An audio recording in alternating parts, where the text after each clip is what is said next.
The strength of an acid depends on the Ka value, otherwise known as the acid dissociation constant.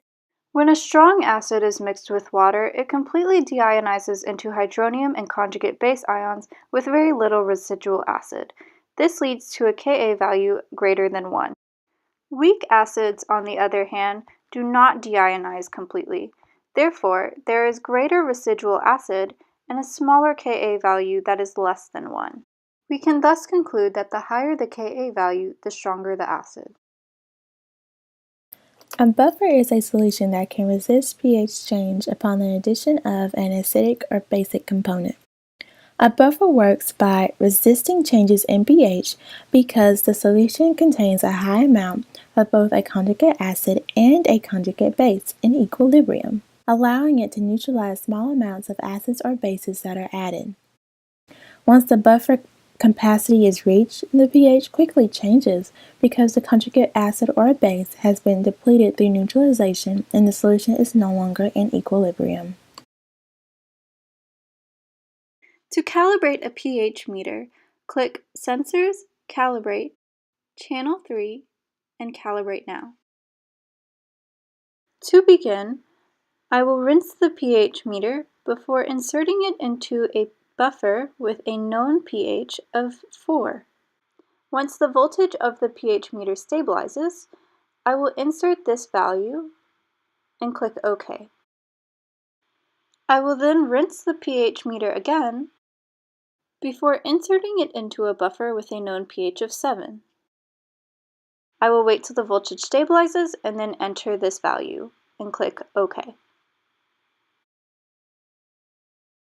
The pH meter should now be calibrated.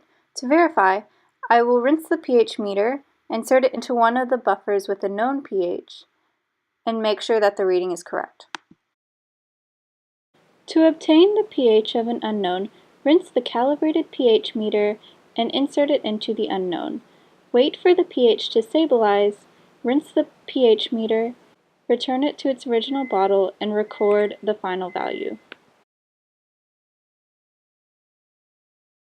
Turn on the calibrator and press Sensor. Click Calibrate and begin rinsing off the probe with deionized water.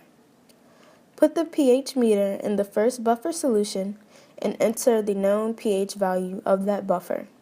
Press OK. Rinse off the probe and select Enter Second Value. Put the probe in the second buffer solution and enter that known pH value. Click OK. Now the pH meter should be calibrated. Rinse off the probe and put it in one of the buffer solutions to be completely sure. Here, Koi is going to obtain the unknown pH of apple juice by dipping her rinsed pH meter into the apple juice.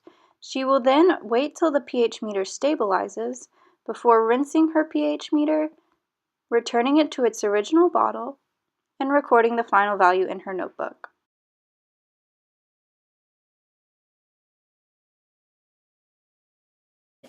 Open the bottle at the end of the pH meter. Rinse the probe off over the waste beaker and place the probe in the pH 7 buffer. Then look at the pH meter. Select Sensor, then Calibrate, then select the box that appears on the side. When the new screen appears, wait for the voltage to stabilize and then enter the pH. Then select Keep.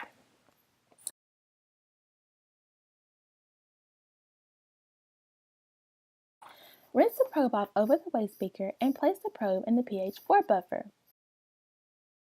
Again, once the voltage stabilizes, enter the pH and then select OK.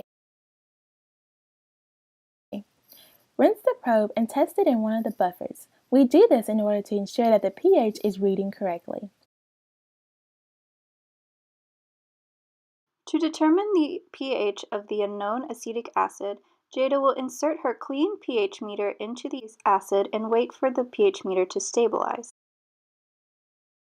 She will then return the pH meter to its original bottle and record the final value.